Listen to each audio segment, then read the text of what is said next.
Tentar estabelecer um debate para... E aí nós... Tem alguém que queira se manifestar? Dois.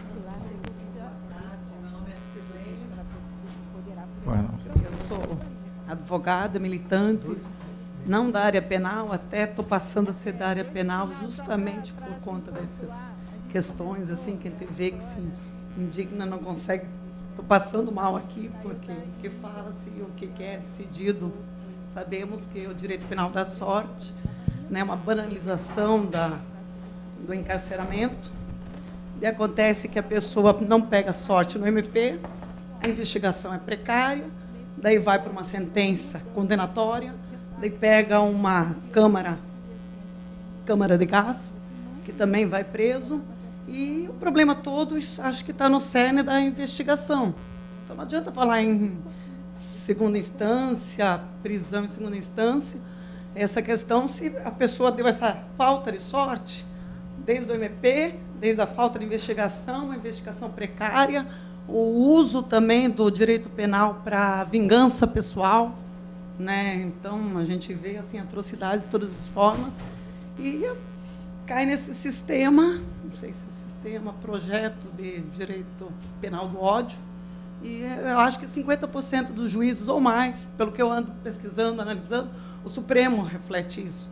Só condena, independente das razões. Investigações ruins é o que temos. E daí, qual seria a solução? Talvez pegar o juiz natural e substituir, já que se ele dá uma sucessão de falta de sorte, é certeza que a condenação é máxima, ou então máxima, que eu digo, pega lá o que estão analisando, às vezes, o fato e não mais o sujeito, de tão mal analisado que é. Eu fui, pega, você chega, só é atendido por assessores, não é atendido pelo juiz, não é atendido nem no criminal. Então, e você pensa, não, então ele vai com certeza absolver. Não é possível, você nem me atendeu, você nem quer ouvir, depois não deixam sustentar. Eu não trabalho nessa área, mas é o que eu vejo. Esse ano, passei 2019 analisando o direito penal por questões de... Eu já fiz EMED, já sou 20 anos advogada. Comecei a me interessar pelo direito criminal como para ver se eu posso fazer alguma coisa um dia. Tá, obrigada. Eu queria só expor, porque parabéns a todos, que eu nem sabia que tinha alguém no judiciário, magistrados, que pensasse assim, que nós temos um governador, que vem o magistrado, vê como pensa, temos o Sérgio Moro, magistrado, vê como pensa. Eu achei que a maioria absoluta não era nem os 50%. Hoje até estou mudando para 50%.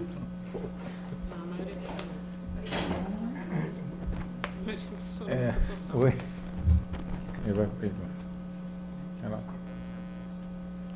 Boa tarde a todos. Primeiro, fiquei muito feliz em ver essa mesa, a harmonia que foi. E, para mim, isso foi até um desagravo. Eu participei de um outro seminário na semana passada na Emerge e saí muito desanimado com certas colocações que foram feitas, assim, extremamente preconceituosas contra negros, contra pobres. Foi uma coisa terrível. Então, assim, eu fico feliz por ver uma mesa dessa no judiciário e ver que tem gente pensando diferente. A minha pergunta seria para a desembargadora Simone, pode até outros que quiserem se manifestar também poderiam se manifestar, quanto a essa questão da prisão em segunda instância. Há dois projetos, né, o da Câmara e o que acabou de passar aí do Senado, e essa discussão se seria constitucional ou não a alteração só do Código. Então, eu gostaria de saber qual a opinião da senhora sobre isso, sobre uma eventual possibilidade de inconstitucionalidade desse projeto que virou lei aí, e o que pode vir a decorrer de todas essas medidas terríveis que o desembargador Sérgio listou aí, se haveria possibilidade de inconstitucionalidade de várias dessas medidas. Muito obrigada. Eu ontem dei uma olhada nesse projeto, agora, depois de tudo que o Verani falou, eu já mudei de ideia. porque tem umas questões processuais muito que eu achei interessantes, mas nem vou votar nisso, vou só te responder. O projeto, do jeito que eu li, que teria sido aprovado, ele não introduz a execução provisória da pena como era no projeto originário do ministro Sérgio Moro, só no júri que efetivamente ele faz isso, inclusive após o primeiro julgamento, em tese. Isso é uma tese que está sendo defendida no Supremo pelo Barroso e por outros, de que, como o júri é soberano, a decisão do júri tem que ser cumprida imediatamente, independentemente de recurso, ou seja, suprimiria até uma segunda instância. E o projeto traz isso. Eu creio que é inconstitucional. E eu entendo assim, o Supremo Tribunal Federal, embora esteja dividido, ele discutiu a questão sob o ponto de vista sob o ponto de vista de qual é a interpretação que deve ser dada ao princípio da presunção de inocência. Então, quem sustentou contra a execução provisória da pena disse que ela não pode ser implementada porque viola a presunção de inocência. Tendo em vista isso, qualquer mudança legislativa vai esbarrar na mesma questão. A questão é constitucional, não é legal. Não é infraconstitucional, como você disse. Agora, eu sei que tem projetos de emenda constitucional. Então, os projetos de emenda constitucional, eu acho que, se pretenderem reduzir o escopo de proteção de uma garantia de um direito fundamental, violariam a cláusula pétrea. Então, dizer que seria possível a execução provisória da pena, apesar do que está escrito no artigo 5º, 57, eu acho que não poderia. Mas eu reconheço a possibilidade de supressão de recurso especial extraordinário na seara criminal. Porque é uma questão, não existe mais recurso especial extraordinário no crime. Está sendo suprimido aqui. Né? Isso não viola a cláusula pétrea. E aí a gravidade disso, o problema disso, está no fato que eu vejo todos os dias no meu tribunal, e tem trabalho, foi até coordenado pelo Tiago Bottino sobre isso da FGV, da desobediência pelos tribunais de segundo grau de determinadas diretrizes estabelecidas nos tribunais superiores. Então, por exemplo, a questão dos estándares de dosimetria de pena, que o STJ fixa para crime de roubo, né? A gravidade em concreto não seria suficiente para estabelecer o regime fechado, ou a quantidade de pena não é suficiente para estabelecer o regime fechado. Alguns estándares de dosimetria que o Superior Tribunal de Justiça aprova em favor das pessoas acusadas são desconsideradas pelos tribunais de segundo grau. A questão de você não poder reconhecer registros nos antecedentes criminais, que é a súmula 444, que não ensejaram condenações definitivas para piorar a pena, para majorar a pena, são desconsiderados nos tribunais de segundo grau. Não entendo assim. Tem uma súmula, mas ela não é vinculante, não entendo assim. Então, o que acontece? A pessoa que não tem condição de ir para os tribunais superiores, elas ficam prejudicadas porque elas têm que cumprir uma pena acima do que seria o correto. Né? Quando você suprime os recursos especial extraordinário, com essa rebeldia, né? Você bota a sua convicção acima do que pensam os tribunais superiores, questões já pacificadas, você cria situações de extrema injustiça e anti-isonômicas. Agora, claro que quando você suprime o recurso especial extraordinário, você tem que E aí a gente tem uma cultura do habeas corpus, né, daquela questão da doutrina brasileira do habeas corpus. Você vai ter que trazer o habeas corpus com força total para remeter essas questões. Você tem que ter a revisão criminal e o habeas corpus. Só que aí sim, você vai ter possibilidade da execução da pena imediatamente após o acórdão de segundo grau, porque vai transitar em julgado. E você vai ter que ter o acesso aos tribunais superiores através do habeas corpus ampliado, com a possibilidade de liminar. Enfim, a gente tem um problema aí, então não sei se eu consegui responder. Muito obrigada pela sua pergunta. Só uma coisa. Esse debate, né, do país, parece que seria bem mais racional se tivesse adotado outros medidas que seriam a diminuição dos recursos para que o processo fosse menos rigoroso e a justiça intercorrente. Isso a gente conseguiria, eu acho, fazer justiça preservando o conhecimento da presunção de inocência e, ao mesmo tempo, havendo a punição. Tem que haver. Eu acho que tem uma disputa de poder. Os tribunais superiores não querem perder competência.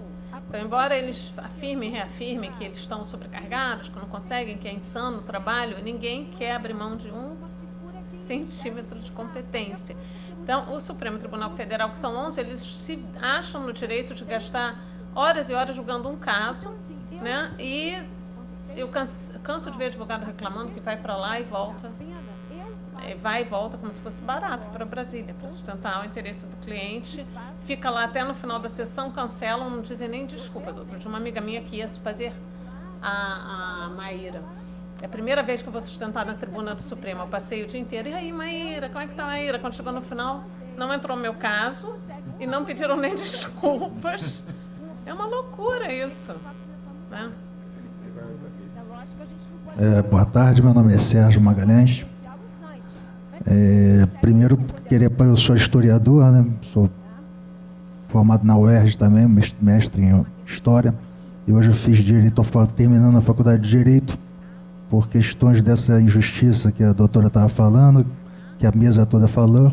Né? Queria parabenizar a mesa pela brilhante exposição de todos os membros. Né? E me chamou muita atenção que eu pensei que chegaria aqui, teria uma fila enorme para entrar e o auditório estaria lotado pelos temas abordados, né? São de grande importância e que todos, e permeia-nos a todos. Né? O professor falou da questão da criminologia, da criminalidade, daí me vem à cabeça quando Marx fala que, né, que a burguesia vai ser o próprio coveiro dela mesma, né? Então, quando você tem um nível de desigualdade tão grande como a gente tem, não adianta nenhuma ação de Estado, de punibilidade, que nada vai mudar, né?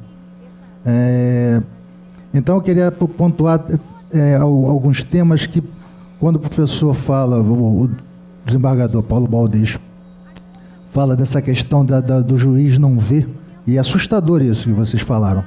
E eu sinto na prática isso. Eu sinto por ter membros próximos de mim passando por situações bastante precárias e de bastante injustiça, né? Por isso eu vim fazer direito, para tentar compreender, para tentar ajudar, né?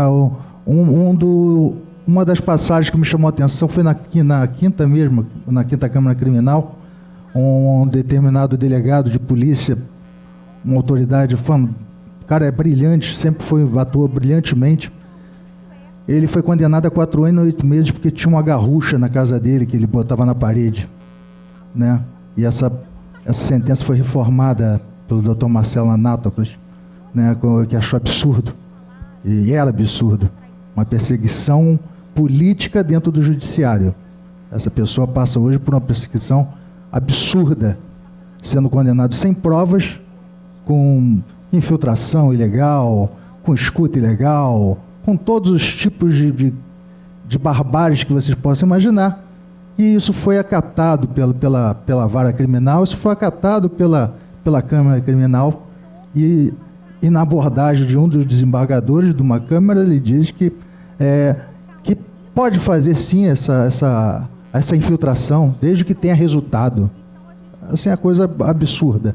E esse cara foi condenado na teoria do domínio do fato. Não tem uma testemunha que prove contra ele, não tem nada que circula contra ele. Ele foi condenado a 97 anos de prisão. Pois bem,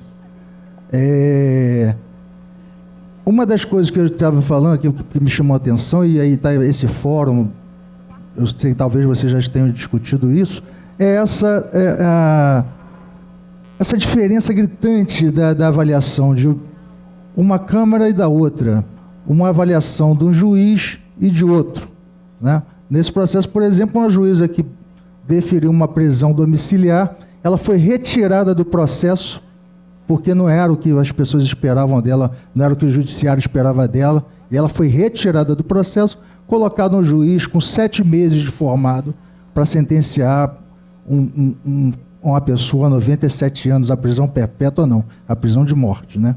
O que é proibido, vedado na nossa Constituição. Então, o que poderia ser feito, qual a discussão que poderia ser tratada para que houvesse uma uniformidade, um mínimo de uniformidade nas câmaras? Porque, como a doutora falou, existem câmaras que são consideradas câmaras de gás, onde o direito ele é passado por cima, ele é atropelado porque vale mais a preferência da pessoa que ela quer punir. É uma sociedade punitivista mesmo que nós estamos vivenciando, porque em toda crise mundial, toda crise econômica que existe, a gente vê isso aí nas passagens de todos os séculos, o poder dominante, a sociedade dominante, o poder econômico, ele se une, como a gente vê no mundo inteiro, gerado principalmente hoje pela extrema-direita, onde aquele medo dele perder um pouquíssimo pouquíssimo tamanho, qualquer coisa da sua riqueza, aquilo faz com que eles se unam e batam na violência, né? Porque se fosse violência e ajudasse, se essa legislação dura ajudasse, você já não tinha mais tráfico, né? Que é crime hediondo, você está preso, você não sai, e as nossas cadeias estão abarrotadas de traficantes, né? De pequenos traficantes, ou de pessoas que conduzem, é o modo de sobrevivência dela naquele momento, ou o único talvez, né? Então, o que poderia ser feito, ou se vocês já pensaram, ou se existe essa discussão de tentar uniformizar o mínimo possível as decisões das câmaras de criminais, principalmente as câmaras criminais nesse caso. Obrigado.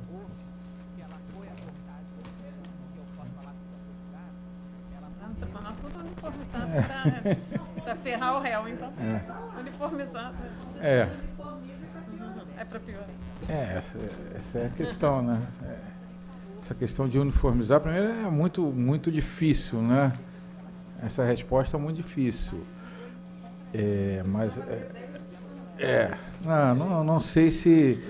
Mas ele tem razão, acho que uma hora as questões têm que ser... tem que ser discutidas, né? Eu acho que passa um pouco, né, essa formação, da formação dos juízes, né? A formação dos juízes aqui no nosso país, né? São juízes que predominantemente vêm de uma determinada classe social, e quando chegam a questão do concurso público também, eu acho que deveria...